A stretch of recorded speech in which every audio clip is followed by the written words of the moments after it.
नमस्कार मित्रों, मैं हूं विनय और आप देख रहे हैं इंग्लिश ज्ञान बाय विनय सर। इस यूट्यूब चैनल पर आपका बहुत बहुत स्वागत है, वेलकम।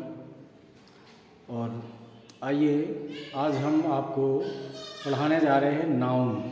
तो देखते हैं कि नाउन क्या है और नाउन का क्लासिफिकेशन क्या है। तो सबसे पहले यहाँ देखेंगे कि नाउन है क्या। नाउन, तो नाउन में क्या है बेटा कि अधिकांश आपने पढ़ा होगा प्राणी, वस्तु और स्थान, ये चीज़ें आपने पढ़ी होंगी। यहाँ थोड़ा सा और लिखेंगे, ये आपका पर्सन हो गया, ये थिंग हो गई, ये प्लेस हो गया, ठीक है। अब आपका क्या है, quality, quality action, comma state, ठीक। पर्सन है, थिंग है, प्लेस है, क्वालिटी है, एक्शन है और स्टेट है। इनका नाम, इनका जो नाम है उसे नाउन कहते हैं। Noun is the name of a person, place और thing, quality, action and state. ये जो 6 चीजें हैं, इनका जो नाम है वही नाउन है। दुनिया में जो कुछ भी है सब कुछ नाउन के अंतर्गत आता है। जैसे कोई भी प्राणी हो, छोटा या बड़ा, मान लीजिए एक बर्ड है। बर्ड क्या है? बर्ड क्या है? प्राणी। प्राणी होने की वजह से इसको क्या कहेंगे? नाउन कहेंगे। काऊ, काऊ क्या है? प्राणी। प्राणी होने की वजह से इसको क्या कहेंगे? नाउन कहेंगे। इसी प्रकार से वस्तुओं में पेन क्या है? वस्तु है, और कोई भी वस्तु नाउन होती है। टेबल, टेबल क्या है? ये भी वस्तु है, और वस्तु है तो नाउन है। टेबल एक वस्तु का नाम है, पेन ये भी एक वस्तु का नाम है, काऊ एक एनिमल का नाम है, बर्ड ये भी एक एनिमल है, प्राणी है। इसी प्रकार से विलेज, विलेज क्या है? स्थान, स्थान का नाम है, क्या मानेंगे इसको? नाउन। सिटी, सिटी क्या है? ये भी स्थान है, और स्थान होने की वजह से नाउन है। दुनिया का कोई भी प्राणी, छोटा हो या बड़ा हो, महत्वपूर्ण हो या नहीं हो, इससे कोई मतलब नहीं। छोटा हो या बड़ा, महत्वपूर्ण हो या ना हो, लेकिन वो नाउन में इंक्लूड है, उसको नाउन ही माना जाएगा। इसके बाद में बात करेंगे क्वालिटी। किसी प्राणी की क्वालिटी या किसी वस्तु की क्वालिटी या किसी स्थान की क्वालिटी। क्वालिटी माने गुण, गुणात्मक अवस्था जो है वो भी नाउन होती है। हालांकि वो एब्स्ट्रैक्ट नाउन है। ये जो तीनों चीजें हैं, quality, action and state. Action कोई कार्य, स्टेट अवस्था, और गुण क्वालिटी गुण। इनका होना, ये जो 3 चीजें हैं, इनका होना, होना भी नाउन है। किसी चीज का होना नाउन है। हालांकि एब्स्ट्रैक्ट नाउन के अंतर्गत जो चीजें आती हैं हम उनको टच नहीं कर सकते, लेकिन होती तो हैं। जैसे ऑनेस्टी, ऑनेस्टी ईमानदारी होती है या नहीं होती? ईमानदारी एक गुण है, और ईमानदारी होती है ना कुछ लोगों में। तो अब ईमानदारी को आप टच तो नहीं कर सकते, लेकिन है तो इसके होने से ये एब्स्ट्रैक्ट नाउन हो गई। एक्शन,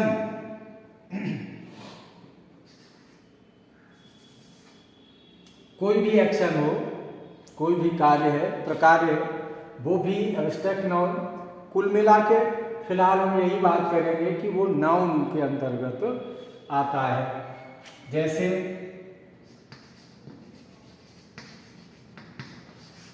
जस्टिफिकेशन, जस्टिफिकेशन, जस्टिफिकेशन का अर्थ है किसी चीज को न्याय संगत ठहराना, किसी चीज को सही ठहराना, एक्शन है। स्टेट, सिक, बीमार, कोई बीमार है तो बीमार होना क्या है, एक स्टेट है। हेल्दी होना, इसी प्रकार से हेल्दी होना, हेल्दी होना भी एक स्टेट है। अगर कोई हेल्दी है, स्वस्थ है, तो बीमार होना या स्वस्थ होना शरीर की एक अवस्था है, तो ये भी नाउन के अंतर्गत आता है। अब हम आपसे बात करेंगे नाउन को कितने भागों में बांटा गया है। नाउन का जो क्लासिफिकेशन है, I will talk about the classification of noun. अब नाउन जो है बेटा, नाउन को 3 तरह से बांटा गया है। नाउन को बांटने के 3 बेस हैं, 3 आधारों पर नाउन का बंटवारा हुआ है। एक तो ये है परिभाषा के आधार पर या पार्ट्स ऑफ स्पीच के आधार पर, ठीक है, परिभाषा के आधार पर नाउन का बंटवारा हुआ है। एक हुआ है संख्या के आधार पर, और एक हुआ है प्रयोग। वाक्य में कुछ शब्दों का जो प्रयोग है वो अगर नाउन की जगह है तो उसको नाउन मानते हैं, ठीक है। तो परिभाषा के आधार पे, संख्या के आधार पे और प्रयोग, वाक्य में जो ग्रामेटिकल यूजेज होते हैं उनके आधार पे। तो इस टेबल में मैं आपको बता रहा हूं, परिभाषा के आधार पे तो ये 5 प्रकार की है। Proper noun, second common, common noun, third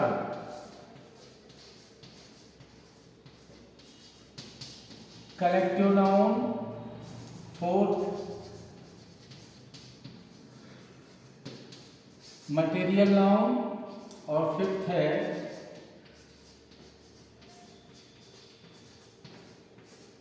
abstract noun.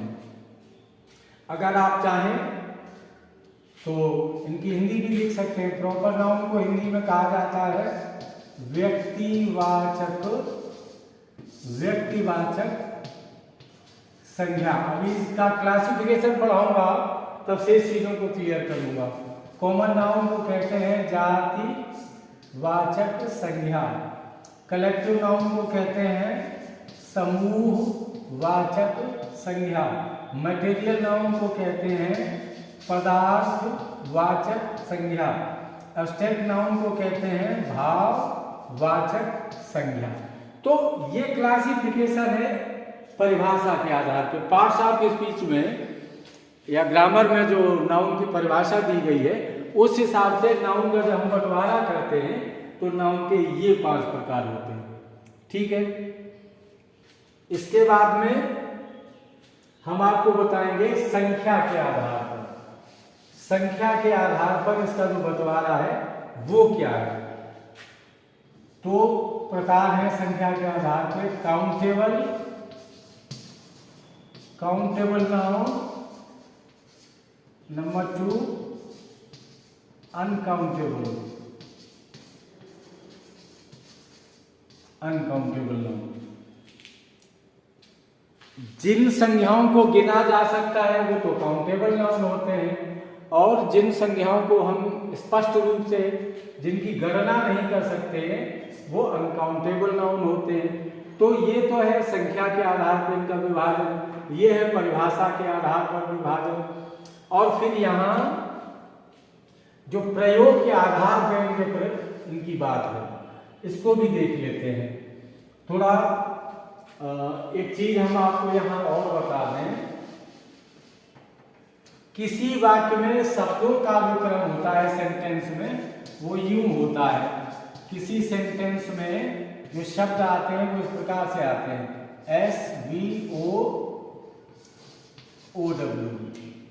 यानी सब्जेक्ट आता है नंबर 1 पे, 2 पे वर्ब आती है, 3 पे ऑब्जेक्ट आता है और 4 पे अदर वर्ड आते हैं। अब यहाँ मोटी बात यह है कि सब्जेक्ट के स्थान पर जो शब्द आते हैं वो नाउन होते हैं।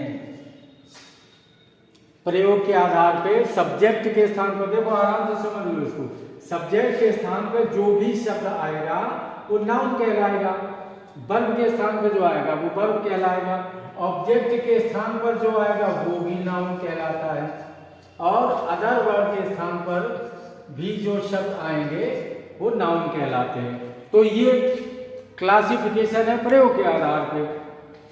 किसी सेंटेंस में जो 10, 12, 15, 20 शब्द होते हैं उनमें अधिकांश शब्द प्रैक्टिकली नाउन होते हैं।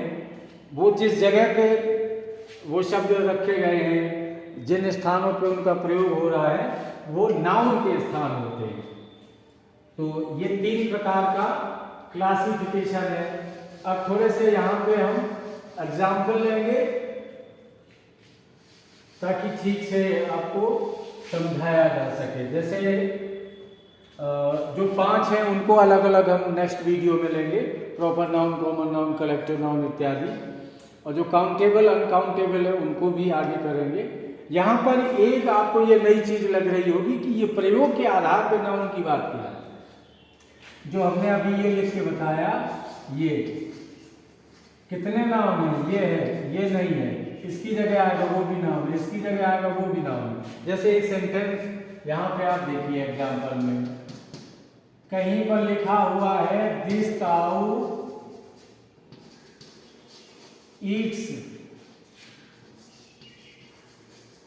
Grass and fodder. फॉडर होता है बेटा चारा। ये दिस काऊ ईट्स, यह गाय खाती है, ग्रास एंड फॉडर। अब यहां जितने शब्द लिखे हुए हैं, एक कॉम्प्लिकेशन है केवल कि हर शब्द का एक एक करके पार्ट्स ऑफ स्पीच में उनकी अलग वैल्यू होती है। जैसे ये फॉडर क्या है, फॉडर चारा, वस्तु है तो नाउन हुआ, एंड ये कंजंक्शन है, ग्रास ये भी वस्तु है इसलिए नाउन है, ठीक। ईट्स ये वर्ब है, काउ नाउन है, प्राणी है इसलिए, और ये जो शब्द है दिस, ये आपका प्रोनाउन है, डेमोन्स्ट्रेटिव प्रोनाउन है। तो बेटा किसी भी सेंटेंस में जितने भी शब्द होते हैं उनकी वैल्यू हमें 2 तरह से समझनी पड़ेगी।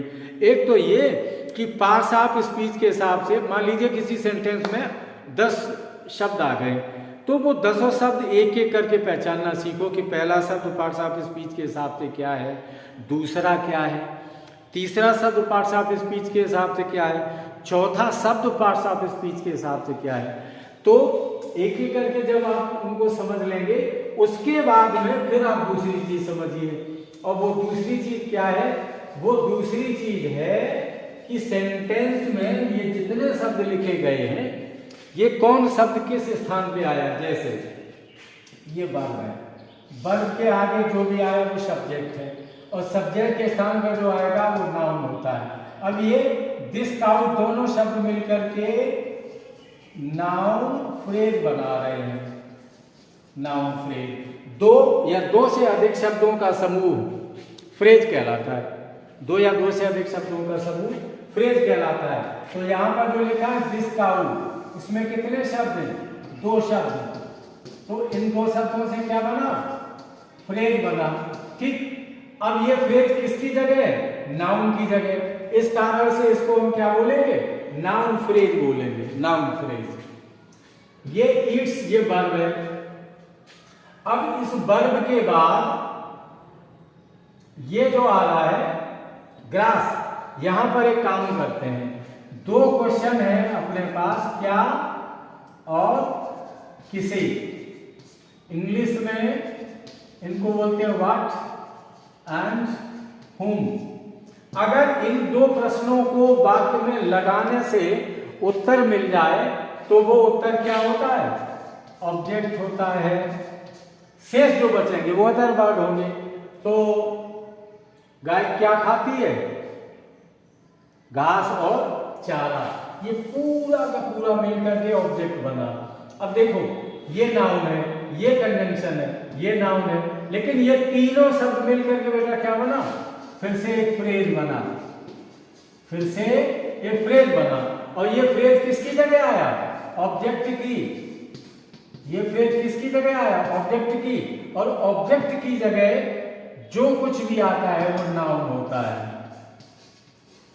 नाउन होता है। इस तरह से ये जो स्ट्रक्चर है इसको हम क्या बोलेंगे, नाउन फ्रेज बोलेंगे। ग्रास एंड फॉडर मिलकर के नाउन फ्रेज बना। तो थोड़ा सा कॉम्प्लिकेटेड है लेकिन इट इज ऑल्सो मिरेकुलस, चमत्कारिक भी है अगर आप एक एक शब्द को अलग अलग करके समझना सीख लें। और एक साथ सेंटेंस में जो वर्ड ऑर्डर है, जो शब्दों का क्रम है, जो वाक्य की संरचना है, उसमें ये पहचान लें कि कौन सब्जेक्ट की जगह आया है, कौन वर्ब की जगह आया, कौन ऑब्जेक्ट की जगह आया और कौन अदर वर्ड की जगह आया है। अगर इनको आप पहचान लें तो आपको बहुत आसानी हो जाएगी नाउन को समझने में। क्योंकि केवल परिभाषा के हिसाब से अगर आप सीखते हैं तो आपके लिए दिक्कत हो सकती है, आप फिर आपकी जो समझ है वो वन साइडेड होगी। इसलिए ये जरूरी है कि हम चीजों को हर कोण से समझें। कोई भी चीज एक ही कोण से नहीं देखनी चाहिए। जैसे किसी मंदिर में भगवान की एक मूर्ति रखी हो और उसमें 4 भुजाएं हैं, अगर सामने से कोई व्यक्ति जाए तो वो क्या बोलेगा कि भगवान का चतुर्भुजी स्वरूप है। और अगर वही व्यक्ति दाईं ओर से आया तो उसे केवल 2 भुजाएं दिखाई देंगी, तो वो कहेंगे नहीं भाई भगवान की मूर्ति में केवल 2 भुजाएं हैं। और कोई अगर पीछे से आएगा तो पीछे मूर्तियां अधिकांश सपाट होती हैं, तो वो कहेगा कि नहीं ये तो एक सपाट शिला की तरह है, एक पत्थर का सपाट टुकड़ा है, ये कोई मूर्ति नहीं है। तो सही बात तो यह है जो मैं समझाने की कोशिश कर रहा हूँ कि यह आप पर निर्भर करता है कि चीज़ों को आप किस एंगल से देख रहे हो। और यहाँ पे 2 सेंटेंस लेते हैं समझने के लिए। My brother learns Urdu nowadays. Sentence है माई ब्रदर लर्न्स उर्दू नाउएडेज।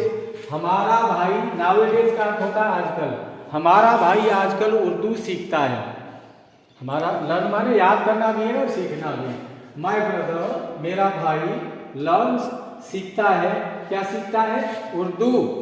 और कब सीखता है, नाउएडेज आजकल। अब देखिए एक एक शब्द की मैं बात करूंगा। माई जो है ये प्रोनाउन है, प्रोनाउन, ठीक, पर्सनल प्रोनाउन का पॉजिटिव केस। ब्रदर नाउन है क्योंकि प्राणी है। लर्न्स ये वर्ब है। उर्दू ये भी नाउन है क्योंकि ये किसी भाषा का नाम है, और किसी का भी नाम हमेशा नाउन होता है। नाउएडेज इससे समय प्रकट हो रहा है, और समय प्रकट करने वाले शब्द हमेशा एडवर्ब हुआ करते हैं। जिस शब्द से समय का ज्ञान हो वह शब्द एडवर्ब में माना जाता है। तो जब अलग अलग शब्दों की हम वैल्यू कर रहे हैं तो हमें पता चलता है कि भाई ये वर्ड अलग है, ये अलग है, ये अलग है, ये अलग है और ये भी अलग है। अब अगर इनको हम इस फॉर्मूले के हिसाब से जो ऊपर मैंने नोट किया हुआ है उसके हिसाब से अगर इनको इवेल्युएट करेंगे हम, तो आप देखिए कि कितना अंतर पड़ता है। सब्जेक्ट ये रहा आपका वर्ब, और सब्जेक्ट की जगह ये 2 शब्द है। अब 2 शब्द आए तो ये फ्रेज बना, क्योंकि 2 या 2 से अधिक शब्दों का समूह फ्रेज कहलाता है। अब ये फ्रेज बना किसकी जगह आया, सब्जेक्ट की, और सब्जेक्ट की जगह जो है वो क्या होता है, नाउन होता है। और नाउन की जगह ये फ्रेज, नाउन के स्थान पे जो कुछ आ रहा है वो फ्रेज के रूप में आ रहा है, तो इसको यहाँ नाउन फ्रेज कहा जाएगा। नाउन फ्रेज यानी अब ये प्रोनाउन था, ये नाउन थी। अब दोनों मिलकर के जब कर्ता के स्थान पर है तो ये नाउन कहलाएंगे। ये क्या सीखता है? उर्दू। तो क्या का उत्तर होता है? ऑब्जेक्ट। और ऑब्जेक्ट के स्थान पर बेटा जो आएगा सो नाउन। तो ये नाउन है आपका, और ये आपका अदर वर्ड हो जाएगा। और अभी ये एडवर्ब था परिभाषा के हिसाब से, अब अदर वर्ड के स्थान पर जब ये आया तो ये भी नाउन माना जाएगा। ये विचित्र चीजें हैं ग्रामर की कि आपको सेंटेंस को दोनों एंगल से समझने की कोशिश करनी चाहिए। नेक्स्ट वीडियो में जब हम नाउन को क्लासिफाई करेंगे, pronoun, common, collective, material, abstract, countable, uncountable या और जो भी सारी चीज़ें हैं, ये कम से कम 3-4 वीडियो में क्लियर हो पाएगा, क्योंकि बहुत लेंथी वीडियो आपके लिए बोरिंग हो जाती है, इसलिए बहुत बड़ी वीडियो में नहीं बनाऊंगा। अब यहाँ पर देखिए आप, I shall go to market